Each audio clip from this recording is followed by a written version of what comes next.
did I not? I finished telling you the other day what my auntie said to me. She went, Alfie, why are you doing a boxing fight? And I went, it's for charity. And she went, your face is too pretty to do that. Don't do that. Aww, that's so compliment. Yeah. This is where Claudio looks like with a broken Yeah, I was nose. I said, imagine if it goes really wrong. I said, imagine if it goes really wrong and I get like brain damage or something. This is when I get like brain damage and we've got to have Claudio just be like fully just, hello. With the black eye, hopefully the black eye's got time to heal. Well, I said, I was chatting to Una at work. I was like, we were saying worst case scenario will be like that yellowy green fading away. You won't see it under the lights. A bit of makeup. If you do get actually, suffer severe brain damage, then I mean, I think you'd have to cut a few lines of Claudio. I think imagine me doing that speech. You'd be like, don't want to love her anymore. You're just talking to like some mute man. Do you think this is me, Claudio? Being dragged around the stairs by the prince. It would work in the thing. You just got to change the start and be like, he did like the feats of a lion, and he did get severe brain damage from it. He saved everyone, but he did suffer the consequences. I think he'd be wearing like some sort of crash helmet. Yeah, we got headgear and gum. No, but we get Like spent. this. No, that's just my one because my one's got like it goes under the chin. No, so fully. does Brad. Brad looks like he's been like, Well, Brad told me with my gum. Brad told me with my gum shielding I look like Dolph Lundgren. Who? The guy from Rocky 2. Oh. Not Rocky 2, Rocky 3. You crack on. He's I've tall, not seen isn't he? Rocky 2. Huh? I've not seen It's Rocky not Rocky 2, it's Rocky 3. Rocky, Have you seen The I've not seen Expendables? Rocky 3. Have you seen The Expendables? No. What have you seen? Shakespeare? He's not in Shakespeare. I don't think Dolph Lundgren could understand Shakespeare, unfortunately. That's a bit past his... Wasn't Schwarzenegger in the version of Hamlet? Oh, shut up. In the last action here, or Yeah, some, yeah. Yeah. Oh, yeah. he played Hamlet and went, oh, die you motherfucker. When you were saying a version of Hamlet, I thought you meant like an actual legit, like he was with the RSC. No, Arnold Schwarzenegger is Othello. He appeared in the Globe. I'd love to see that. Yeah. Who do you think he'd play? What? He'd make a great Romeo. Oh, God. Who? Arnold Schwarzenegger. He's a bit old. Well, now, yeah. Now he's a bit old. Who could he play? A fierce version of Lear, maybe. I'll be back. For you, Goneril Regan. So, guys, I wasn't going to interrupt this because this has turned into magic here. But I just want to let you know we're starting. So, welcome. We've been recording the last 10 minutes. Yeah, that's all on there. That's all staying. So, welcome to the podcast, guys. Thank you very much for joining me. Thank you for being here. I'm very much looking forward to finding out about your show. Much to do about nothing. Yes, that's going to be performed here. Yes. So, guys, before we really get into it, who are we? Should we go around and introduce ourselves? Probably a good idea. Yeah. Well, I'm Jess. I'm the director of Much Ado About Nothing, and I'm a founder of Wayward Theatre. I'll go next. I'm Kevin, and I'm playing Leonardo in Much Ado About Nothing. I'm Erin. I'm playing Erin. I'm Alfi. I'm assistant directing, and I'm playing Claudio, and I'm the other founder of the company. I've got several bullet points. Yep. Hello. That's Yeah. me. Awesome. And Alfie's one of the very first people I had on the podcast way back when I started this. I'm not sure which number you were. Do you have any idea? Oh. It was early on, wasn't it? It wasn't even called the Martin Show then. It was the it BTS. wasn't. No, Till I got an ego and I was like, right, this is my show. This is my show. Yeah, why call Can we it do that with something Much else? Ado? Can we just call it the Alfie and Jess Show? Yeah. You can do whatever you like, I guess. What is Shakespeare going to say? Who is Shakespeare anyway? What's he going to do? Yeah, exactly. What's he going to do now? But we do have a tradition on the show, the podcast, whatever this is, where we start the podcast officially with a clap. We go 3, 2, 1, and then we're in. So you're going to join me? Yeah. 3, 2, 1. There we go. That was so perfect. That was beautiful. That was, wasn't it? You just get straight. I thought it was into going to be like a... No, but we did it well. You lot seem in tune. So how are rehearsals going with the show? I mean, you guys tell me. Director needs a bit of work now. Yeah. No, it's really fun. I'm having a great time. Yeah. I love the cast. They're all amazing. Yeah. The director's alright, I guess. Oh, yeah. No, it's going really well. We had a sort of fun couple of rehearsals recently where we were improvising kind of backstory Okay. stuff, so that we had a kind of visceral memory of events that don't happen in the play but happen off stage or prior to it. So yeah, I remember giving Margaret a real grilling over what her involvement in a particular episode, and also it's trying to do a bit of telling you who you should marry at one point. So did you bring that into the rehearsals then, Yes, Jess? This so backstory idea? Yeah, it's called Etudes, and it's about like fleshing out the world outside of the play. Because I think the danger with these kind of classical texts is that it's just text. Do you know what I mean? So I love to flesh out a world and make it feel tangible. And I think the way you do that is accessing character. And whenever this thing in the script is like, we had this conversation, but it's like, did you? Where? Yeah. So I like, let's actually play that conversation out. What happened? What are the beats? And then when you have that conversation on stage where you make reference to it, you got it in your head. And I think that's a beautiful kind of like world building thing to make it feel more lemonade, more fizz. Do you guys as the actors, do you feel that? Yeah. Do you feel that it's giving you something extra to the performance? Oh yeah, 100%. Like we did one about our characters' first meeting because it's implied in the text that they've met prior to the events of the play, but there's no context given in the thing in the script, so it's quite nice to have an idea of what their interaction was like, because then it helps you build off of that relationship on stage more, I think, rather than just going, they probably like each other. Like, you can be like, oh no, they do like each other for this reason that we've come up with. Yeah. So how do you think that translates for the audience then? So as the audience are going to then watch this, does it add anything there, or is it just for you building these characters? I think it makes it feel more real to watch, because you can sit there and feasibly be like, oh, you can tell that these people have this rapport. So like there's the characters of Benedict and Beatrice, and at the start of the play they don't like each other, and so like they improvise like a scene to show what happened to make them not like each other. And so I think from the audience you can sit there and go, oh, I can tell there is a visceral amount of hate between the two, and rather than just these are two people pretending not to like each other, it very much comes across like they don't. And what was particularly interesting with that improvisation, I think immediately after that you got them to run their kind of scene where they first meet up again. Yeah. So that kind of, it added an extra layer to that kind of thrust of their kind of wit, skirmish of wit that they have. So that's quite nice.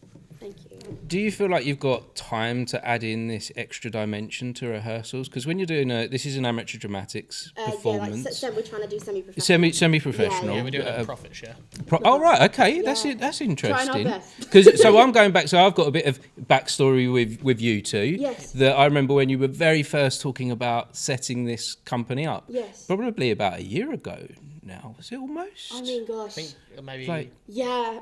I've got no concept of time. No, it's all floating by in some. literally. Yeah. So you guys came in here and you talked about this idea that you wanted to start your own company, and that you got a few ideas for a play. I think it's before you even knew that this was the one that you were gonna. Yeah. We had You were gonna do. we had two completely different ideas. Our initial thoughts were 12th Night and Midsummer's, Yeah. and then we ended up And I settling went, on you know what? You know what? Never mind. So at that time you were going to go straight into doing an amateur performance. Yeah. That you were going to just build a company. The ticket sales go into putting on that show and the next show, but you've changed that model now into profit share. So what we thought we would do is we spent some time, like me and Alfi, saving up some money, because this is a real like passion project for us, and we were like, let's just do it. Let's just try, and we'll be like, I've got a second job, and so is Alfi, because why not? And that's all the money's funneling into that. Cause he lives. And then we reached out to a bunch of actors and we said, look, up to you. You can join us. If we make profit, you'll get some. And then that's the model we're going on. I had a grueling 2.5 hour shift at work trying to make a contract. Yeah, we were just making all these contracts. I say trying to. We got one from another person that we know did a profit share, and I was sort of just rewording it to match us. So contracts for the actors, for the performers. basically So that all of a sudden makes everyone professional, Yeah. doesn't it? In a sense. Everyone is very professional. Like obviously, a lot of the plays in and around Harlow, it's sort of mainly local people. We've got people from all sorts of places, from London. We've tried to have a real mix of like local talent and people that like friends of friends and London that we've tried to reach out to.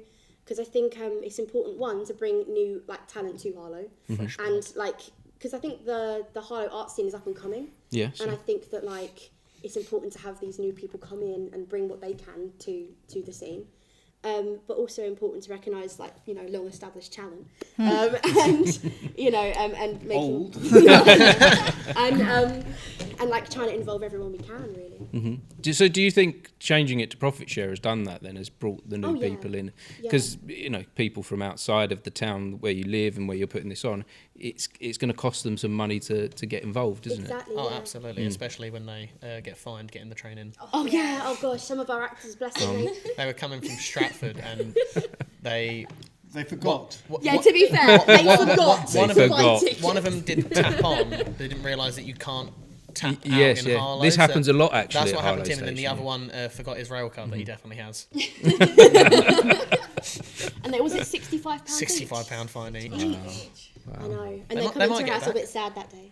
I remember back in the day when I jumped a train from London to Harlow, when I got caught, I gave...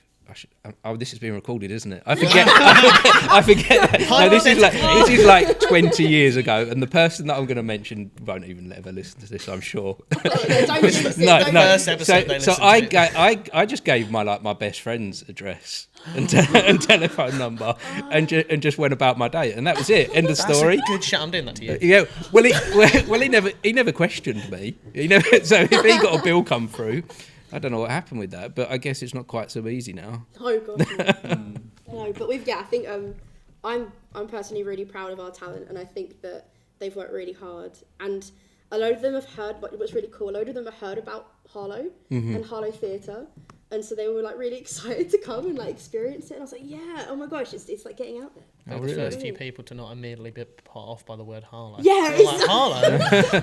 It was brilliant. It was like, oh, nice. They've heard about a bit of a buzz around here. You know what I Okay. mean? Which was lovely to Well, see. that's interesting, an outside perspective. Yeah. And the outside perspective is good. Yeah. Is it? Well, I think so. I hope so. Yeah. I think that like it's people are starting to notice that Harlow's here. Do you know what I mean? And people Okay. are starting to notice that we've got this really diverse art hub. scene, which is something we really should be proud of, because a lot of places don't. And I think that to champion the arts is something that we've got to hold like a badge of honour. Yeah. You know. So, Kevin, we mentioned that you've been doing this a little while. Yeah. We don't have to go into the exact time frame that we've been doing this for. But how have you seen the arts in this town kind of change then? Have you noticed anything there? I guess so. I mean, I've been living in Harlow for about, I think it's 11 years now, so I haven't been here from the beginning by any means. But yeah, I mean, I've been involved with I think about 3 of the local amateur groups at different times. I was with Moot House originally, and then Harlow Theatre Company, and then I've also been with Hats. And I think initially there was probably like, oh no, there's too many groups, it's not really viable. But then I think over time, sort of, people are kind of cross-collaborating much more now, and people are moving between different groups, which I think is quite healthy rather than. But I mean, so I think it's a positive thing in a way, and new companies coming in as well is exciting. Yeah, it's just straight. I've lived in Harlow nearly all my life, all of my adult life for sure, and the arts in this town for a little while, it was like all the groups had their walls up. Yeah. And everyone wanted to do their own individual things, stick to their own individual groups, and everyone was kind of against each other for a little while. Yeah. There was this kind of like, why, like it's almost like this battle, like we're the best group, no, we're the best group, no, we're the best, and actually that was really damaging for everyone to be like that, and I've seen it in the last 2 or 3 years, especially since COVID. Yeah. People have started to come back together. It's starting to. We've been contacted by Dave Ward, I think I got his name right, from Harlow Theatre Company. He's trying to organise. Dave Wright. Who's Dave Ward? I don't know. He's a Shout new, out to and he's organising like a meet up with all the different theatre companies to Yeah. discuss like how everyone can sort of be Work more together. collaborative. We can lend you these costumes, or we can help you with this set, or like you're doing your play around this time. Okay, we'll do our play around this time. So that way, you don't have like two shows performing at the same time, and it's like, With oh, similar we want audience the bases. audience. You can't have the audience because we're stealing them, sort of thing. It's becoming much more friendly, and it's quite nice to see. Yeah. Like we're all trying to achieve the same thing, aren't we? Yeah. Are we? Yeah. Well, I think so. I hope so. But yeah. So what are we trying to achieve with Much to Do About Nothing? What is the aim here? Why this show? Do you want to go? I don't mind. Oh, for No, me. no, you. No, I know you. Let's find it out. For me, it's about, one, bringing Shakespeare to Harlow, because correct me if I'm wrong, but I think the last Shakespeare show It was before was COVID. before COVID. You're wrong. Am I wrong? I know MHV did Twelfth Night. 12th Yes. night, about 2 years ago. Yeah. So that's after post-COVID. Post. So there you go. Apologies. Sorry. Apologies. No, just- I'd rather someone That's me, correct me. sack now. But yeah, bring a bit of Shakespeare. So we've actually to got a Harlow. new Leonardo. No. Yeah, bring a bit of Shakespeare to Harlow, and just kind of give our spin on it, really. Like, I sometimes find, when I went to school, that it wasn't very accessible. Like, as much as I love Shakespeare, I did still struggle. Sat in a classroom, reading the texts. I didn't necessarily connect with Shakespeare as much as I could have. And then later on, when I was like, be an actor, and I went to drama school and they made me like get up and do it, it made so much more sense in my head. And I think that, these classic texts still have a place in modern society and they still have a purpose. Much Ado About Nothing is a comedy, and I think we all could do with a laugh. And I think that it's a brilliant comedy, and I think Harlow deserves to see it. Yeah, I think like the part of the reason, like initially, obviously, as we said, we were between 12th Night and Midsummer Night's Dream. Like we always from the get-go said we wanted to do a comedy, because I Yeah. feel like with Shakespeare, the language can be very difficult for people to understand. And I feel like a comedy is just a lot easier to translate towards people, because it's like they might not understand the words, but they can understand a man tripping over a staircase, smacking his head on a wall. Like that's funny no matter what Yeah. you're saying. And then we settled on Much Ado because you did that as your final project in uni. Yes, I studied it for my final project, and I was like, well, do you know what? Like, don't discount the knowledge, use it, and then move it forward. She's kind very of much the Shakespeare nerd, and I'm comedy boy. thing. Yeah. And then we liked the idea of like, so it's set as like a 2000s rom-com. Yeah. So it was like everyone loves a 2000s rom-com, so why not go for that and lean into that very much? And that's what we've been trying to achieve, and we feel like it's much easier for people to digest, especially like with the promotional materials. If you're marketing it like a 2000s rom-com, people are going to come and see it to go, oh, Shakespeare but 2000s rom-com, I love it. Yeah.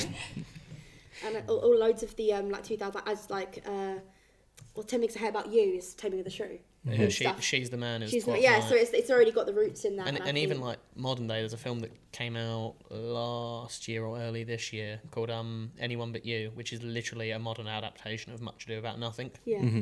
So we're just leaning into, I think that's part of it as well. Like obviously in London at the moment, they've got the Tom Hiddleston and Hayley Atwell Yes. production, and it's like, why travel up there and pay 30 quid when you can see our version of Tom? Are they it's much doing more than much 30 to do quid. about They're doing nothing? Much Ado About They're Nothing. doing the same one. Sorry, It's much more than 30 quid. I was going to say 30 quid sounds like that's like Like back row, right at the top, Yeah, I think more like binoculars. remortgaging a house price. Yeah. Sorry, I was trying to be nice to Loki. So you mentioned there, Jess, about when you was at school Yes. and Shakespeare wasn't really connecting with you, which resonates with me. When I was at school, I had no idea what this was about and absolutely hated Shakespeare. And I hated it until I did it. Yeah. Until I performed it. I performed it at the Playhouse in 2000. I did Romeo and Juliet. And then I fell in love with it. Yeah. And then I got it once I performed it. But whilst I was at school, I was like, this is what is this? Like, it makes no sense, and I don't want to know. Like, it's boring, it's dull. But why do you think it changes for us once we escape school? I think that, like, when you sit down and read anything, for me, the way my brain works is that if I can't picture it, it's not a thing. It doesn't exist. So if it's when I'm reading even a book and I'm like, the description isn't quite there for me, I find it hard to focus. But like with anything, when you bring it to life and when it's people, and the beauty of live theatre is that there's people in front of you, and they're how can you sit there and ignore the beautiful emotions that you're seeing and the fun and the chemistry, and that's what Shakespeare should be. It should be in the moment. You should be able to see these actors and you know, experience it. Yes, I think Shakespeare should be performed Yeah. or watched. I don't think for 1 minute he wrote any of that to be read. Yeah. It's not. It's You know. The man not could barely intentional. read himself, so like, When in the first folio and you've got all like the V's that are used and you're like, what? Like, he had 9 different spellings of his name. Like he weren't. but yeah, I think these things, like, I think once you leave school and you kind of stop that restriction of being sat and like reading it all the time, and you get to experience it like stood and you know how it should be. I feel like text comes to life, like with anything. So, Kevin and Erin, what is your experience of Shakespeare prior to this show?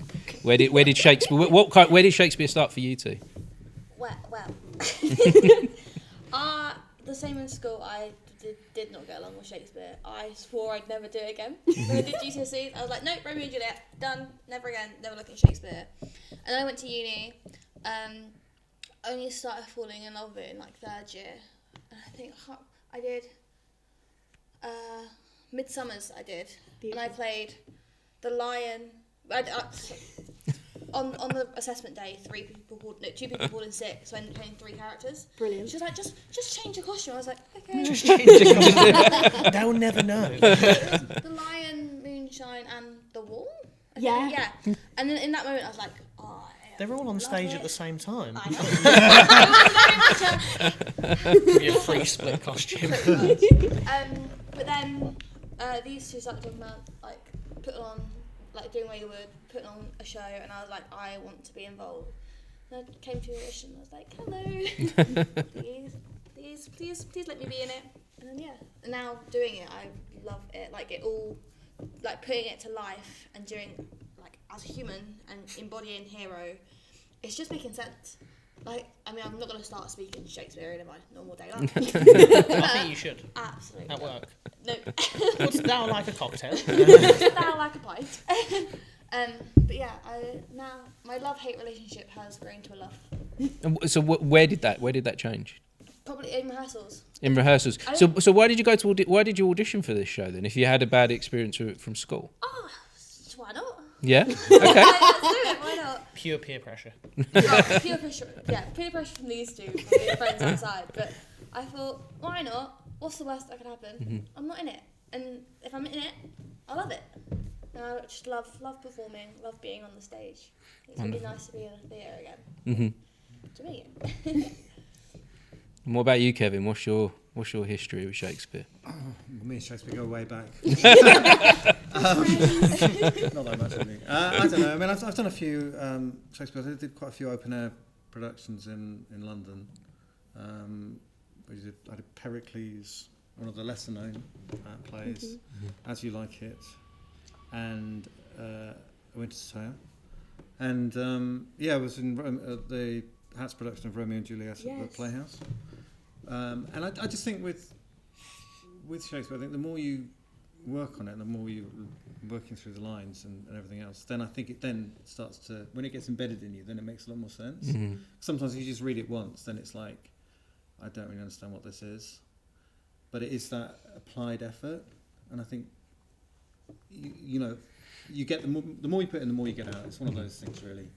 And so, I mean, I love it. I mean, talking about Romeo and Juliet, there are so many kind of similarities between Much Ado and Romeo and Juliet in terms of situations, but obviously this is a comedy and Romeo and Juliet's a tragedy.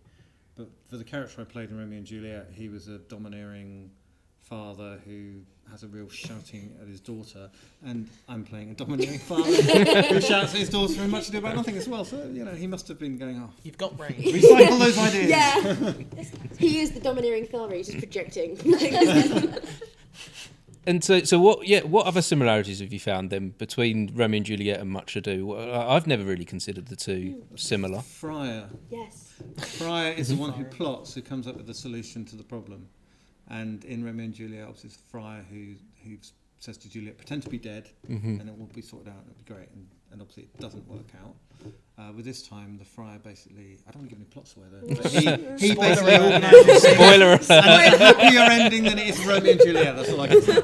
Well, we had a little joke in rehearsals that like the friar did it in this, and it worked out, and was like sent it to the friar and Romeo and Juliet, and was like, try this with your problem. Yeah, It'll work out, and then it really went wrong. It's like, oh, sorry. It's like on like MSN. Friar group chat. It's a fry group There's a chat. friar WhatsApp group. So what else is happening in rehearsals then at the moment? What are rehearsals looking like other than going into the backstory, doing a bit of improvisation? Are you actually reading the text? Yeah. We've We've started doing runs now. we did a first full run on Monday. Yes. On Monday, and it went as well as a first run could go. I think it went pretty great. It went well. You're a few weeks out, aren't you? Yeah. So that's good. Nearly everyone's fully off book. Mm-hmm. My excuse is I'm getting punched in the head tomorrow, and then I will be off book. For context, We're gonna come back to that. We're gonna put a pin in that. Alfie punched in the head. Jess is Return. a really abusive director. She's awful. Yeah, whenever they don't learn their lines. You know what I mean? I wondered if it was a producer type thing. Like. That's what we do. That's our meetings. We sit down outside of rehearsals, and she just beats me up. But yeah, we're starting to do runs now and like do notes and just keep run. And like we've been working on like social media stuff, because obviously where we want to pay people as much as possible, we want to sell as much. So we've been social mediaing the hell out of it. Like we've been doing like weekly, like a 2000s rom-com montage. I've been making like montage videos of rehearsals.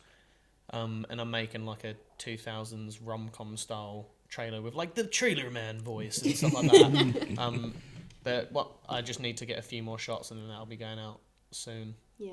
And they're amazing, by the way. He does such a good job. This is one of the things with local theatre, whether it's amateur or professional, but local theatre tends to struggle with marketing. Yeah. But it is so important, because that's how we get the audience to be here and to fund the production which we're putting on. If we don't get the bums on seats, we can't do the thing. So what is your, I was going to say, like, philosophy with marketing? What is your way that you're going about this, about bringing people in? You touched on social media there. Just relentless. Okay. I think just like consistency. Well, it was you know a bit about social media, and you said to me about do like 3 posts a week. Yeah. So Try we've and keep been it consistent. Yeah, so we've been generally doing like the montage video, 2 cast announcement until we've run out of cast, and then we'll have to find something else to do. And yeah, it's just like keeping it fresh, keeping it fun, trying things that people haven't done. I think we want to start doing like hopping on trends. I think is a good thing. Like eventually, especially when it starts getting towards like show week, you see like on like your TikToks and your stuff like that. Like people have certain trends that they do. And it's like, oh, shake your hand in character, like all that stuff, which I don't think is entertaining, but people like it. We're going to do like spoof posters of 2000s rom-coms, and like have it be like with the characters. Yeah, so like sort of like Claudio and Hero, their characters are getting married, so we wanted to like recreate the proposal poster. Okay. Like Ryan Reynolds. So I mean, this is something that I just saw on WhatsApp the other day, that we got obviously shared WhatsApp for communication, and Jamie, who's playing the prince, he put a poster of himself. I just thought it was self-love. Oh, it was brilliant. I love myself so much. We this didn't is make me. that. That is him. He just put it up. Yeah, just to he did it clarify, like it was that like a is him. magazine, and it Right. was him like Don Pedro coming to Messina.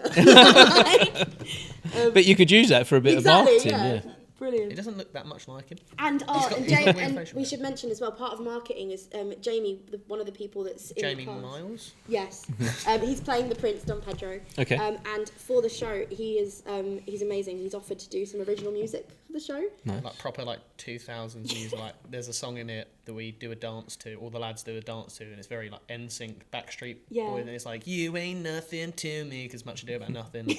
He's got a song and it's like you're a Benedict, stuff like this. And we're releasing he's doing like a Spotify album, and we're releasing the Spotify album to help promote the show as well. Nice. Which would be really cool. Merch. So who do you think the social media is working on? Who do you think's coming to see a show after seeing the stuff that you're putting online? I think because one thing, obviously Wayward, we're all about making it accessible. So I think it's definitely going towards like younger audience members and stuff like that, which is what we want, because it's not really taught in schools that much anymore. And like I feel like a lot of, like as we said in school, we were all like Shakespeare, that's enough. And I feel like we want to convince them, like, no, it's cool. Look at us, we're cool. Come watch. Look, it's all like, look, it's got original songs, guys. Come along. Yeah, I feel like it's reaching that. Yeah, I'm hoping it's reaching some families with perhaps like some older kids and stuff. And even to be honest, even if you're like a bit older and want to experience some Shakespeare, but watch a bunch of random young people try and put it on, I feel like that's worth it as well, because I think the reason Shakespeare is still valuable is because there's so many different flavours. You know what I mean? Baskin Robbins. Yeah, so many ice creams, and I think that you can go see the Globe version, which is like usually quite traditional. You can go see, you know, the National Theatre version. You can see local productions. There's so many flavours, and I think it's worth experiencing them all. Yes, yeah. You do. I think that's personally the most my favourite thing about Shakespeare is that you can see Romeo and Juliet 5 times in a year and see 5 different plays every time, and some of them you'll like, some of them you won't like. But it's like trying ice cream, isn't it? What ice cream flavour would you think we are? Like the production? I love that. What's much ado? What I feel like Your much to do as Much well. Ado, yeah. Your Raspberry version. Ripple. Raspberry Ripple. I'd say like mango sorbet. Why are you getting posh? Why Why are you getting posh and throwing sorbets in there? sorbet. You said ice cream flavour. Yeah, you're right. So have you soaked up any other versions of Much to Do About Nothing? Are you going to go and watch Loki? Well, we very much Couldn't afford it. we Alfi sat came down. with his £30 ticket. Yeah, there you go. Yes. Well, your sister went to watch it and she didn't like it that much. But we're never ever going to put down another production. But we watched, me and Jess, before, when we were getting things ready, we watched the digital theatre version with David Tennant and Catherine Tate. Yeah. I would say that's probably the most inspiration we've taken from it, in terms of especially like the comedy and like the sort of like the way they use music in it as well.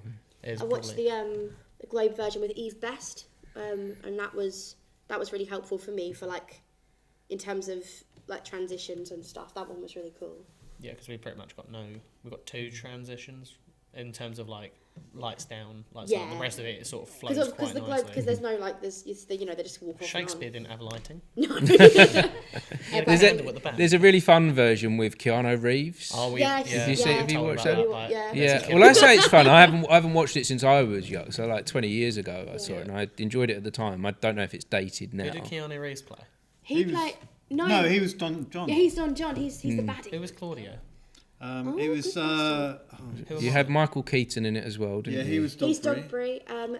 Oh my gosh, who? Because I feel like Emma Thompson's Beatrice. Yeah, it's the guy from the Poets Society, the one who plays. Robin Williams. No, the younger actor who ends up who plays Puck, wants to be the actor. I can't remember what his name is, but he played. I see. Claudio. All your listeners are going to be like, silly. You silly, know we know this. the answer. This is how you get people to come. Like if you have any complaints about the show. But yeah, that's a brilliant version. That's going to plague me now. I can't remember. Well, we can search it out and add it to the comments later. We'll freeze frame and then it'll pop up. Yeah, it'll be like, Here's your answer now. Fact checked. We fact checked this podcast. We don't. We really don't. So we could lie. Claudio is played by David Beckham. wait. First celeb that came to my head. I don't know Yeah, why. So, what do you hope the audience will take away from your version then, after they've tried this Raspberry Ripple version of Much Ado? I hope they feel like they've been on a holiday. Like, Yeah, because it's set in Sicily. yeah. And so we very much want to try and transform not just the stage but the theatre into Sicily. Yeah. Like we want to have like the oranges and limes up and down the voms and And we're going to have like Stuff like lays, that. like it's all like you've gone on holiday and it's beautiful. like Dogberry's going to be the usher. If people don't sit down, threaten to take their arms off. And I think just like feel like you've been on holiday and you've seen these people. Some live their lives. escapism. Yeah. That'd be beautiful. I think just from being involved, obviously, as an actor, I think the audience hopefully would come away, not only that, but I think they'd be thinking there was a joyful experience, but also one that will take them on a journey, which will go from, the fun laughter to, that's a bit Bit serious. depressing, Yeah. and then back up again. And then it's right at like the a last roller second, no, coaster it's ride, fun I again, suppose. guys, don't worry. We want to leave them on a high, but we want them to have. We've had a nice nice roller coaster ride on the way. You've got to depress your audience a little bit. Yeah. Well, I think with comedy, if it doesn't get serious at one point, then you've not experienced the highs. Yeah, like you've not experienced the highs. You got to dilute it. Like a good squash. That's literally what I was going to say. I sat there, I was out for like a blackcurrant. And so, what about you for Wayward Theatre Company? What do you hope to take from your? This is going to be your first production for this theatre company. What do you hope this does for you? Money. No, I'm joking. I hope. I don't know about you, Alf, but I hope that this. Well, one, first production's always a learning experience. Mm-hmm. So It certainly has been. It has been a learning experience, a good one, but like I think anything like this you learn from. And then I hope that it entices people to want to get involved. We'd like to put on Midsummer Night's Dream as our next production. So are you only going to do Shakespeare in your theatre company? We'd like to expand out. Classicals, like we want to at one point do. We discussed importance of being earnest. Yeah. That one that you told me about that's set like behind the scenes of Hamlet. Oh yeah, that's not technical, but yeah, Rosencrantz and Guildenstern. Yeah, I'd love to do that. That's one for me as an actor. That we'll get you up. I've wanted to play that. I've wanted to play those parts for a long time. It's a brilliant thing. I don't know if I'm starting to get too old for it. I don't know. No. So you're playing against, isn't it? I guess that's what the beautiful thing like about these kind of plays. There isn't really age limits to it, is there? No. Didn't Ian McKellen just play Hamlet? Yeah, he did. Yeah. There you go. So you can do it at any age. There isn't restrictions on us. No, it's beautiful. We didn't want to tell Kevin, but I was actually the original choice for Leonardo. And so, what about you, Alfie? What are your hopes with this theatre company? Yeah, I hope as the main thing of Wayward to make it more accessible. Yeah. I think that's I want people to go away and sort of be like, Shakespeare's actually great, or like classical theatre is not as daunting as I once thought. I want there to be like with the other theatre companies in Harlow, they sort of have like regular fans. I don't know if that's the right word, but like people who are like followers. Yeah, followers, like people who sit there and like you'll have like people that will always go and see like a hat show or always go and see a HTC show. So I'd like that people to be like, oh, Wayward are actually good. I'd like it. We would like it to sort of be our career one day. Like we don't want to have to do our survival jobs. I'd like to maybe like in terms of making it accessible, eventually do workshops and stuff and try and bring like classic theatre to people that maybe again are daunted by it and try and give it some Rasberrie Ripple. Is that the new thing? That's Rasberrie the new Ripple. thing. Come and see a Rasberrie Ripple play. That's the new like marketing campaign. I want to see that past today. I'm really looking forward to it. How you're going to implement ice cream into this. Can we put it in play somehow? To be fair, can we have like Benedict come on just with a Rasberrie Ripple ice cream? I'm sorry somebody could, especially with sunglasses. You can do it at the start. Yeah. Erin, it's all on you. It's all on you. I'm on it. I'm going to make a note of this, and if I don't see it, I'm going to ask for a refund. He won't let you back in. This is the only reason I'm coming now. To see the Rasberrie Ripple ice cream. It's too late. It's too late. You signed up. Get vanilla and paint it. Paint it? When have you painted ice cream? Because she said she doesn't like Rasberrie Ripple, so I'm just trying to make it like just look great. I just don't know if that's good advice. Food colouring. Right. So that's why Jess is the Shakespeare expert. I'm not that smart. So, Erin and Kevin, like, as the actors in this show, where do you see this theatre company going? You've heard about their hopes and dreams, but you're there at the beginning. You're here at the beginning. Is it possible for them? Be truthful. We'll play what's the countdown theme? Do you want me and Jess to plug our ears? Yeah. Yeah, pretend they're not here. Like, this is your moment to say the truth. Put me on the spot. No, I think it's great future ahead, really. I think Jess and Alfie have got some really fun ideas, some interesting ideas, and I think the idea of workshops, I'd assume that'd be more geared at schools, would it, primarily? Yeah, schools and people that want them. Yeah, I mean, I think That is the general audience, people that want them. We're going to force you. people in the park just People wandering, in the minding their park. own business. Dog walker, over here, we're doing a To be Shakespeare fair, workshop, come I on. can see that for me in the future. Just one day, homeless, shouting at people, let me teach you about tunes. That's still a tune. Yeah, no, I mean, it's exciting. I mean, yeah, obviously get Much Ado out of the way, and hopefully that'll be a success, and then sky's the limit, I guess. Bankruptcies. I think, especially with like making theatre accessible, like for me personally, like being involved in it as an actor and as just a human being, like it shows that the sky's the limit. Like the text is there, but you can do anything with it. Like there's so many different versions that you can do, and I think making it fun, like funny, and making it like little things happen in the rehearsal room. They'll be like, keep it. Yeah. Like the tree fell over or came apart. Oh no! Did When you I okay? picked up Reggie. Yeah, Reggie. We've got So Reggie there's the flamingo. there's a flamingo on stage, and we've called him Reggie. Of course. And at one point, I went to pick him up in the scene because I just thought to do it, and his legs, he just came out of his legs, so his legs left behind, and we was like, and we're keeping that. That's staying on the play. I think making it not a serious. It needs to be serious, but like not as a. Oh, I'm just going to deliver this line, and making it these real people. Hopefully, will make people come and see it and then be like, okay, when's the next one? Let's take me back to the world. Let me see it again. I think with you two doing it. Tell me a bit more about what being accessible means to you then, Erin. For me, I think just making it sounds so silly, but making it make sense. Like, I have read Much Ado before and been like, I don't know what the hell is going on. What is this world? But bringing it to life and making these people be people. Like, Hero is not just the girl who's on stage. Like, she has a life outside of what goes on stage. And I think, hopefully, people will watch it and be like, yes, makes sense. And then they want to be friends with these characters and be in this world and stuff like that. Would you have anything to add to that, Kevin, about accessibility? I was thinking, I think it's, I mean, for me, I think, theatre is all about connections on the stage and how, how people react in that moment. So sometimes I don't think it should ever be like locked down. This is how you're saying your line. This is how you don't move there, and this is it.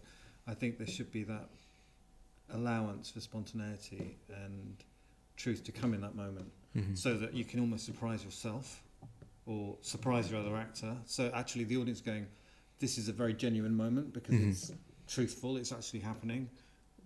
I mean, for me, acting, it's not about, this is my lines, exactly how I say this line, I stress this word, and I think it's more about allowing yourself to be, oh, where did that come from? And then going with it, and going into those impulses. How do we do that then? How do we find those impulses and allow ourselves to be, I'm gonna say free? For me, it's just, I did quite a lot of Meisner stuff back in 3 years' time in London, and Fourscore, A while ago. 7 years ago. a few months back. yeah, Back I have done a when few he knew more William exhibitions, but I think Shakespeare. it's that. I mean, he's a great teacher in terms of giving you that freedom with the text. So the text is one part, but it's actually what matters is the relationship between two people on stage at that given moment, and you should be allowing yourself to be affected by the other person and react to that person, and then the audience think, oh, this is something truthful going on stage. If you act in that kind of vacuum of, I'm so prepared and I know exactly what I'm doing, but what's going on between the two characters doesn't really exist because what I'm saying doesn't affect Jess, then, It sounds to me like you're giving them a bit of freedom as well, Jess. Yeah. Not all directors do that. No. It's a very collaborative process, I'd say. Like we mentioned previously about Jamie with his music, and Elias Crowe, another one of the actors, is doing the intimacy coordination because he's trained in that. Like it's very, very collaborative on everyone's part, which I think is quite great from Jess. Yeah, I'm really trying to make it a positive experience, not just for the actors, but for myself, because there's so much to learn. And I think, you know, as a director, you must have experienced it before, but you also learn from your actors and you see what they need. And I think that, you know, you said about Meisner, so I want to try and include some Meisner techniques, and it's kind of just, trying to build this world from the people, the actors you've met, and then building the bricks between them and the world around.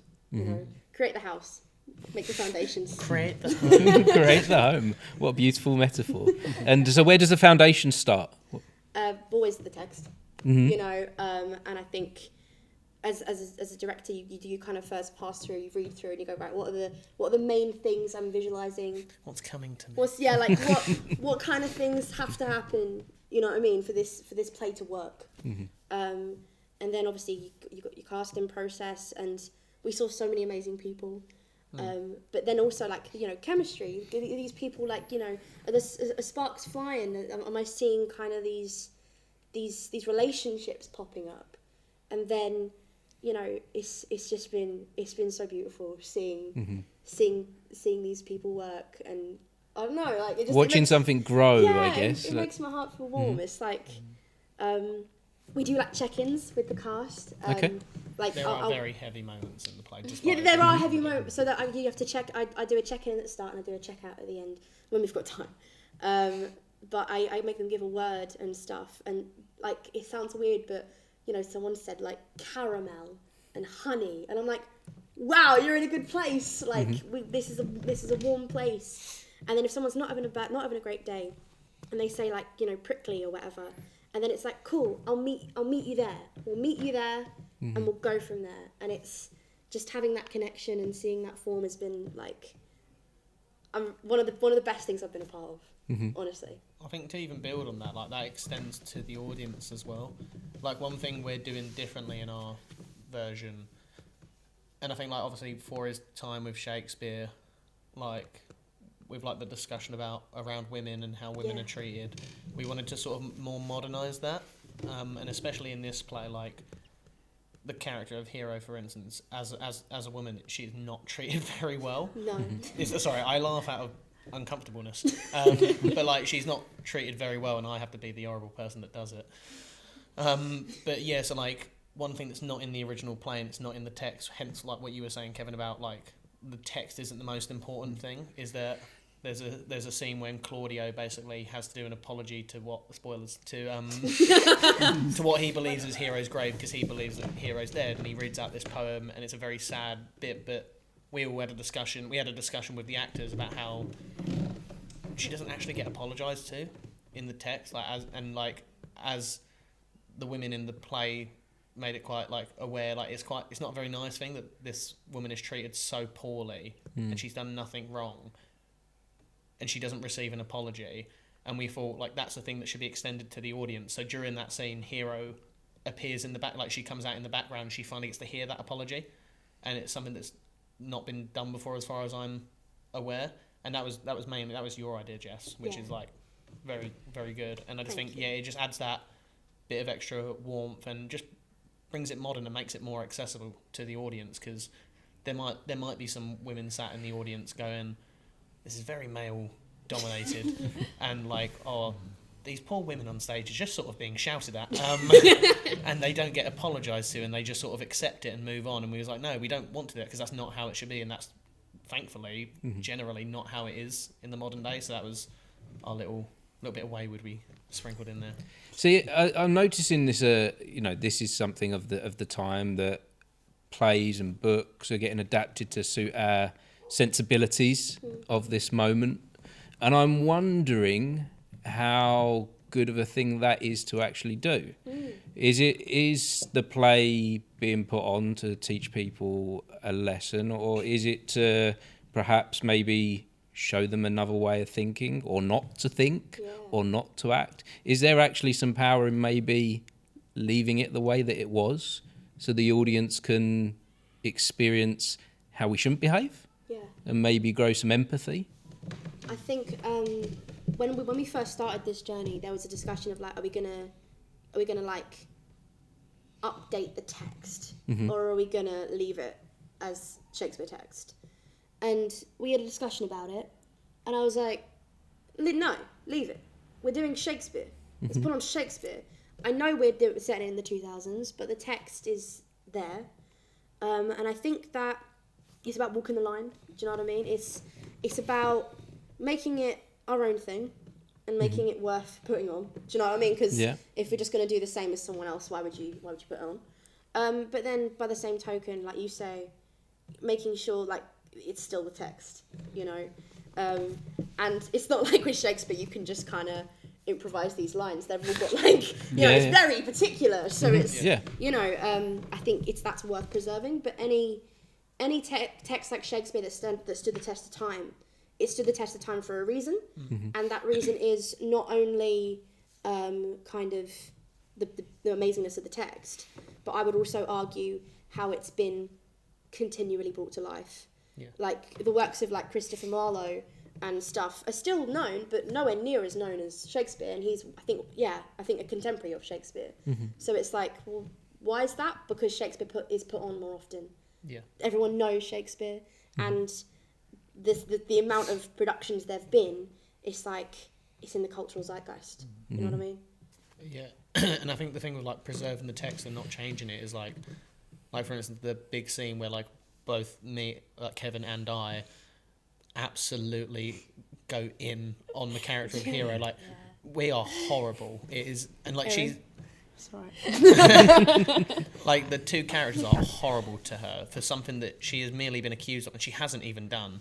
And like the gentlemen that are in the wrong within the play don't get nearly the same treatment. I think it's a good thing to preserve. Number one, because especially in that time, that is how it would have been.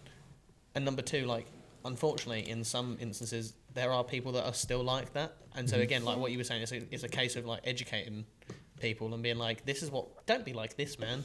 Don't, if you think your daughter has something wrong, don't tell her to kill herself. That's not nice. Sort of like it's a case of like there's got to be bad people to show you how not to be bad. Like how boring would Infinity War be if Thanos was like, actually guys, let's just have a cup of tea. Like someone once said to me, theatre is the empathy machine. Yes. And I think that's kind of started with Shakespeare. I think Shakespeare really drove that home. I think we, like the women in the cast, had a discussion before we tackled the wedding scene, and we spoke about, obviously this is a heavy scene of the play, it's a pivotal point of the play, how are we going to tackle this? And then I said, like, you know, we've said it in the 2000s, but that doesn't mean like sexism's gone. Like, you know what I mean? Like Definitely sexism isn't weren't gone in the now. 2000s. Like I think that I'm like, it's these topics are still relevant. So we had the discussion of like, you know, how are we going to do this safely? How are we going to approach it? And I think that like it's all these topics are still relevant. So that's why it's worth putting on.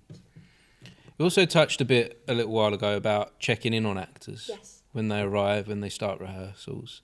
I'm thinking back to when I started doing acting 20 plus years ago. That would never have happened. No. And it's happened in very few things that I was involved in as an actor. I would say a lot of the time, my thoughts and feelings as an actor weren't cared about. Really? But I would say at the moment, it seems to be more and more productions are taking care of the people that are involved. Why do you think that is? I think as an artist, it's not healthy nor wise to ignore your emotions coming into your art. I think that in order to create good art, you need to understand where you're at, and then you need to either choose to, right, are we going to meet myself halfway? Are we going to decide to leave it at the door, or are we going to decide to find some peace with that? And I think that, you know, making art is knowing yourself, and having the ability to check in with yourself is so important. I think not just in life, but specifically in art, to then go on to create good art. How does that feel, Erin, hearing that? No, I agree. I think especially the wedding scene, it's very, very fun to be shouted at by like 4 different men at one point. 3, yeah, and then Jake's. He doesn't shout at you. Yeah, he just gives me a He doesn't shout at you. He doesn't go above 4 decibels. It's fun. It's fun. It's nice knowing that we've created this safe space, and everybody cares in the room. Everybody in the world of Messina cares. And yeah, I think the check-ins are very valuable. And I always try and take a little element of a character from when I do a show, just a little thing. And I think, like for this one, it's Hero's just her kindness, but she's so weirdly forgiving about things, but looking for reasons. Like she's questioning everything, but in a good way. And I think having that safe space created, and being okay to be like, hey, but why does this happen? Like, where has this come from? Why do I have to marry the prince? But having this environment to explore it and in a safe way. Yeah. I wonder, Kevin, for you, have you seen things change like I have? Have you noticed that as well? Yeah, I guess so. I mean, I think certainly post-COVID, I think that's had a huge impact on companies, because people are much more aware of mental health, and I think that's come through much more because people are more aware that that we're all a bit fragile sometimes, and that we all need a little pat or a hug or whatever, and that it's that whole thing. Sometimes it's all right not to be all right, and I don't know really. It's kind of it's a weird thing, but I think it's in an environment which is supportive and encouraging, and sort of protective of people's because we are quite during rehearsals we are quite emotionally vulnerable. We can be. So that's good. As an actor, we have to kind of open ourselves up to be able to do the thing. We have to explore our emotions and our thoughts and our feelings. And if it's not a safe space where we're not looking after each other and checking in on each other, it can be quite dangerous. In fact, I'm thinking about a time when I was on this stage and I was working with an actor that in the play he was an arsehole, but he was also becoming an arsehole in real life. Yeah. He was taking that part and being a bully. And no one stopped him from being a bully, and I was like, I don't want to be here. Yeah. I don't want to be involved in this show. I carried on with the show, but I was like, this person is just nasty. But he was doing that because he felt like he wasn't after the show. Once the show had finished, he carried on. He went back to being his normal self. Yeah. But during the show, he was trying to be the part. I think, thankfully, we've got a wonderful cast. Like everyone is like amazingly sweet. Like after you mentioned about your scene of interrogating Margaret, it was very, like, the room was just like, oh no.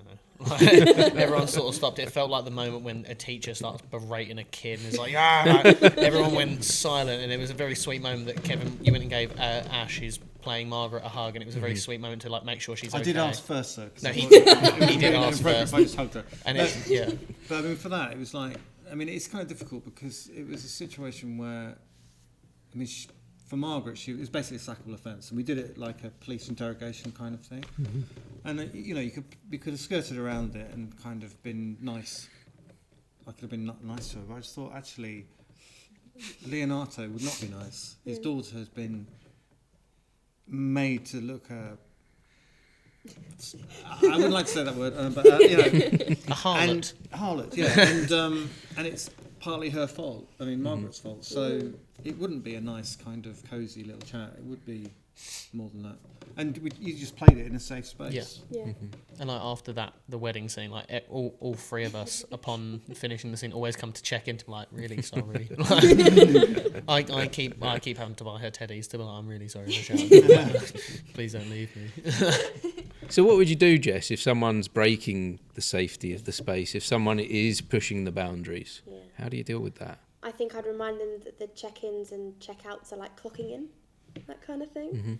And basically it's returning you to yourself and not your character, because I don't know how you feel about like what's it called? Method acting. I'm not sure if it's really a thing. Oh yeah. I think it's ego driven. It's like Martin Freeman says, like, why have you you're acting. Why have you got to become the part? Sort of like Yeah. you're acting. Yeah. Act sort of. Yeah, thing. that's the jobs. That's the skill. That's the That is a set of skills. Yeah. Acting. You can't pretend to be a murderer. Don't play a murderer. Like, you don't have to go and murder people. Yeah, I think I'd say something. I'd be like, look, remember, it's you're checking in, you're checking out, Mm-hmm. you're doing your job, and you're using your skills that you hope that your tool belt kind of thing. Yeah. And you're here to use your skills. So just make sure that you're using them, and you're being kind to the fellow actors when you're not using them. And I think some actors can get really like caught up in the like method, like all that sort of stuff. But I think the purpose of performing, acting is connection. And I think if you're not kind of forming those connections with your fellow actors, then how are you meant to form that connection with the audience? You know what I mean? Yeah. And then plan B. That's why I've been learning the boxing. There you go. Circling round. So let's take it into that then. What's happening in our personal lives? You're beating people up, Alfie, now. Like what? Every What? day. Last time Alleyway. you sat on the podcast, you had a bright future in front of you. And I'm doing, as of recording tomorrow, I'm doing a boxing event to raise money for charity. you're doing a box. So you're going to be in the ring. I'm in the ring, yeah. Have you And been in I've a ring already before? won. Huh? Have you been in before? I've you ever- stood in a ring before. Have you ever? fought in a ring You've before. never had a fight before. I've done sparring, but this is my first. Wow. And then manifesting. When I win, Yes. I'm going to, in my Instagram bio, boxing champion 1-0, never fight again. But yeah, so I'm doing it to raise money for Great Ormond Street, which is a charity that is responsible for Erin being here, and Jess. Wow. So this would be a lot. There would be half of us in this podcast if it wasn't for that charity. So, and they're both very important to me. So I was like, I suppose I best give thanks. Gosh, because it's Great Ormond Street. So is that why you decided to do this then? Yeah, so last time I was on the podcast, I mentioned about the stand-up comedy. Yes. So I did a course where basically they teach you they teach you the principles of stand-up comedy and get you ready. And it's a company called Ultra, and they do lots of different ones. So you get 8 weeks with a professional. You have to raise 50 quid for a charity and sell 10 tickets, and then you do your event at the end. And then since then I've been doing my stand-up comedy. I do like my own night in Harlow in the Quasar building, gits and shiggles, because you're not allowed to write swear words in front of children for some reason.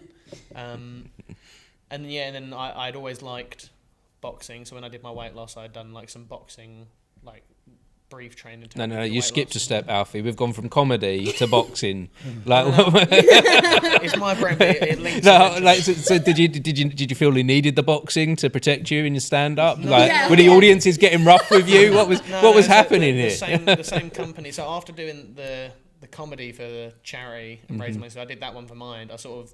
I really liked it, and I did a show in 2023 with Sparrow Luna Productions, Enough.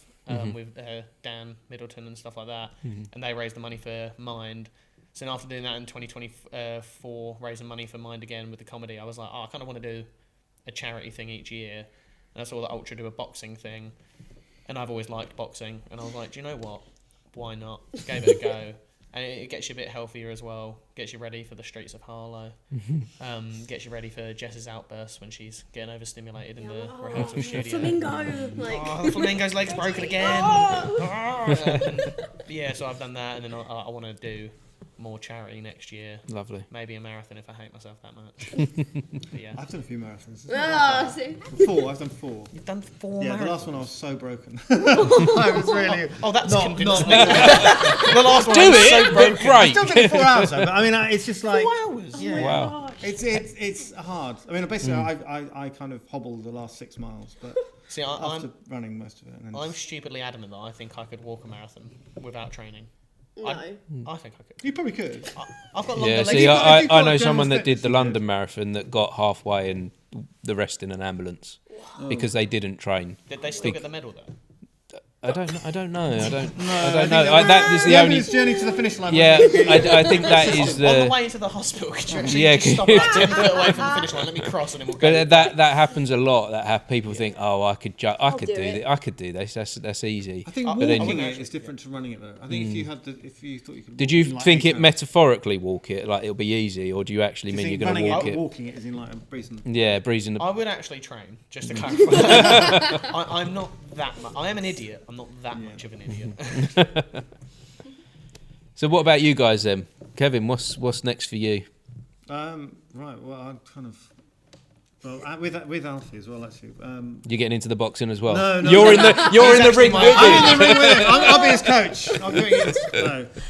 We're both involved with HCC's production of The Country Wife, which is coming here in July. So that's the next thing, with a kind of 2-week overlap of rehearsals. Yeah. Which my wife hopefully don't divorce me. Is she finding out just now? No. No. Yeah. She's just finding out. I love that rehearsal bit, those 2 weeks. But yeah. But that's exciting. More acting. More acting. Different parts is good. Yeah. Erin, what does the future look like? Happens. Just going with the flow. I'd love to do a Christmas show this year. Would you? That's my goal, to do a Christmas show. To do a Christmas show. Yeah. Yeah, anywhere? So you say Christmas show, not a pantomime. Well, because we at this theatre we traditionally do a Christmas show here, like I came to see a Christmas Carol. Mm-hmm. Yeah, you came to see. Yeah. We came. And I was like, I've always been set on I want to do a panto, I want to do a panto. Then I saw Christmas Carol and was like, just do a Christmas show. Yeah. It was beautiful. It was so lovely. It was magical. I think that's the plan for the year, or the goal. Nice. Get a Christmas show. Good. So Jess, past the theatre company. I would love to just do more directing. Mm-hmm. I feel like for ages I've been like acting, and I love acting, but I think I found a new passion in directing and putting on shows, which I don't know. When I first started, I didn't think I'd find. So yeah, I want to do more directing. I want to find, even if it's not with Wayward, I'd just like to do more directing. And the big change in your life. Which one? The thing that's costing all of your money. Oh, I bought a house. Whoa, that's a big thing. I was sitting there the whole time like, why is she not talking about You bought a whole what's going on in house? your personal life? I love directing. I love directing. Oh yeah, I've got a house. I love it. Me and my partner Brad, we're going through all the solicitor rubbish now, but we've got a house in Harlow, which is great. Amazing. A 2-bed house. So I bedroom feel like a Alfi. real adult with a real house. So that's really exciting. And then it's a really basic thing, but I'll have a garden. I get to have barbecues. You've got a garden now. It's like an allotment. It's still there's grass. But And a I barbecue. have a garden and I can have like a fire pit. Sweet. Well, fire. amazing times, really. You're not allowed a fire pit. Yeah, no, I probably don't the trust you government with would a be fire annoyed pit. at me if I had a fire pit. I can't be You trusted. two will have an argument. You'll lob him in it. Yeah, but that's the exciting. I don't know why I didn't mention a house. But yeah, it's the exciting. That sounds very exciting, and I'm very excited to see your show. It sounds like great fun. It sounds like Raspberry Ripple ice cream. So as we wrap up this conversation, then, if our audience was listening to this, someone was interested to come and see the show, what would be your leaving message, your last message to say, come and see it? What would you say to them? Yes, do one each. We'll start with you, Alfie. Alfie, take it in first. light of what I said earlier, I think ladies first. No, Alfie, it's on you. You wanted it. I think. So what was it like to make? There you go. Look at the camera, Directly. directly in the camera, and That say, one or "Come that and one? see my show." Does it matter? It doesn't matter. We'll edit and cut it to make sure it's looking at you. Okay. Tell him, Alfie. Please come and watch that show. No, it feels really weird looking into the camera. It's a fun experience. It's very different to anything you've seen before in terms of Shakespeare. Jess is a pretty good director. I'm an alright assistant director, and we got some amazing actors in it. And Community. Beat that, Erin. Community. Go on, Erin. Yeah. No, you got the pressure's on you now. If you like Raspberry Ripple, come see our show. I should have said it. Boom. Mic drop. Boom.